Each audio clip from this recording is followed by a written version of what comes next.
এই পড়াশোনা ঠিক মতো করবো না, হারামজাদা পরীক্ষা ফেল করলে কি আছে যে কমন পড়েনি, কোশ্চিন কমন করেনি, প্রশ্ন কমন পড়েনি, শালাকক একটা ফজলিয়াম ফিকা মারমো হে, একটা নিজ দিয়ে মনে করে আম ঢুকে দেবো।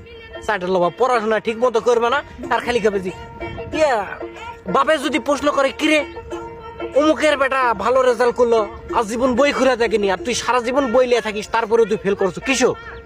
তখন আব্বারও আমি তো পড়েই গেছিলাম, কিন্তু ঘটনা হচ্ছে আর কোনো কমন পড়েনি।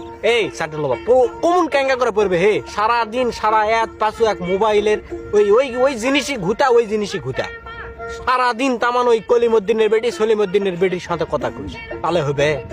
পড়াশোনা তো ঠিক মতো করিসই না, তাহলে তুই ক্যাঙ্কা করে ভাবলো যে তুই পরীক্ষা পাশ করবি? হ্যাঁ, তুই ক্যাঙ্কা করে ভাবলো আমার ক পড়াশোনার দিকে নাই, যে পরীক্ষা ফেল করবো তখন কি হয়?